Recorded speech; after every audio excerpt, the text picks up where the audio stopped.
नमस्कार शेतकरी मित्रांनो, शेतकरी राजा या यूट्यूब चॅनलमध्ये आपले सर्वांचे पुन्हा एकदा स्वागत आहे. मित्रांनो, वातावरणामध्ये मोठा बदल बघायला मिळत आहे.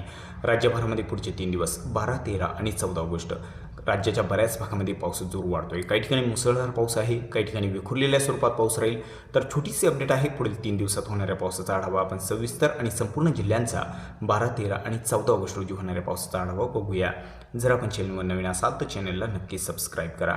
तर मित्रांनो, पुढच्या 3 दिवसांमध्ये किनारपट्टीला जर बघितलं तर किनारपट्टीच्या बऱ्याच भागामध्ये पावसाचा जोर वाढलेला आहे. सिंधुदुर्ग जिल्हा, रत्नागिरी जिल्हा, रायगड जिल्हा तसंच मुंबई, नवी मुंबईचा जो काही परिसर आहे या ठिकाणी देखील पावसाचा जोर वाढलेला आहे.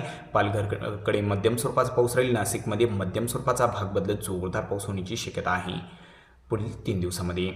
तर मित्रांनो, इकडे पुणे जिल्ह्याकडे जर बघितलं पुढील 3 दिवसामध्ये पुणे जिल्ह्याच्या पूर्व भागाकडे विखुरलेल्या स्वरूपात पाऊस आहे.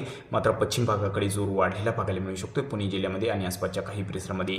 तर मित्रांनो, पावसाचा जोर जो वाढलेला आहे पुणे जिल्ह्याकडे वाढलेला आहे. साताराच्या पश्चिम भागाकडे जोरदार पाऊस आहे. पूर्व भागाकडे विखुरलेल्या स्वरूपात पाऊस आहे आणि सोलापूरकडे मात्र मध्यम ते भाग बदलत जोरदार पाऊस आपल्याला पुढील 3 दिवस 12, 13 आणि 14 ऑगस्ट रोजी बघायला मिळू शकते. सांगलीकडे विखुरलेल्या स्वरूपात मध्यम सरींची शक्यता आहे. कोल्हापूरच्या पश्चिमेला जोरदार पाऊस, बऱ्याच ठिकाणी मध्यम स्वरूपात पावसाची शक्यता कोल्हापूरमध्ये आपल्याला पुढील 3 दिवस 12, 13 आणि 14 ऑगस्ट रोजी बघायला मिळू शकते. तर मित्रांनो, काही भागांमध्ये पावसाचा जोर कमी देखील बघायला मिळू शकतोय. हा जो काही मधला पट्टा आहे या भागामध्ये पावसाचा जोर थोडा कमी स्वरूपात देखील आपल्याला बघायला मिळत आहे. तर या ठिकाणी बघूया कोणते जिल्हे आहे. तर मित्रांनो, या भागाकडे जर बघितलं तर या ठिकाणी आपल्याला छत्रपती संभाजीनगरकडे विखुरलेल्या स्वरूपात पाऊस राहील. छत्रपती संभाजीनगरच्या काही भागांमध्ये पावसाचा जोर कमी आहे. मात्र उत्तर भागाकडे आपल्याला मध्यम स्वरूपाचा होऊ शकतोय.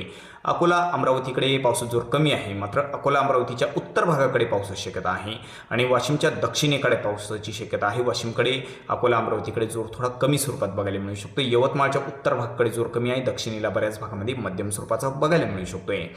तर मित्रांनो, पावसाचा जोर जो वाढलेला आहे आपल्याला पुढील 3 दिवसामध्ये तो बीड जिल्ह्याकडे वाढलेला आहे. बीड, धाराशिव, लातूरकडे पावसाचा जोर वाढलेला आहे पुढील 3 दिवसामध्ये. परभणी, नांदेड आणि हिंगोलीकडे पावसाचा जोर वाढलेला आहे. हिंगोलीच्या दक्षिण भागाकडे मध्यम ते काही ठिकाणी जोरदार होऊ शकतोय.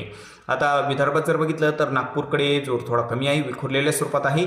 मात्र पूर्व भागाकडे जोर जास्त आहे. नागपूरच्या भंडारा आणि गोंदियाकडे जोरदार पाऊस भंडारा आणि गोंदियामध्ये आपल्याला बघायला मिळू शकतो. गडचिरोलीकडे जोर वाढलेला आहे. चंद्रपूरकडे मध्यम स्वरूपाचा. यवतमाळच्या दक्षिणेला जोरदार पाऊस राहील. वाशिममध्ये हलक्या मध्यम सरींची शक्यता आहे. बुलढाणाकडे मात्र जोर थोडा कमी स्वरूपात आहे बुलढाणा जिल्ह्याच्या काही भागांमध्ये. बुलढाणामध्ये जर बघितलं तर बुलढाणाच्या बऱ्याच भागामध्ये आपल्याला ढगाळ वातावरण जास्त बघायला मिळेल. बुलढाणा जिल्ह्यामध्ये या ठिकाणी बघू शकता लोणार, मेहकर, जानेफळ हा जो काही सर्व परिसर आहे बुलढाणा जिल्ह्याचा. बुलढाणा या परिसरामध्ये बऱ्याच भागामध्ये विखुरलेल्या स्वरूपात पाऊस राहील. काही ठिकाणी हलक्या मध्यम सरी बघायला मिळू शकत आहे. आणि मित्रांनो, खानदेशात मात्र पुढील 3 दिवस जोर वाढतोय. जळगावकडे मध्यम ते जोरदार स्वरूपाचा. धुळे आणि नंदुरबारकडे देखील पावसाचा जोर वाढलेला आहे. नंदुरबारमध्ये तुरळक ठिकाणी दृष्टी सदृश्य पाऊस देखील बघायला मिळू शकतोय पुढील 3 दिवसामध्ये 12, 13 आणि 14 ऑगस्ट रोजी.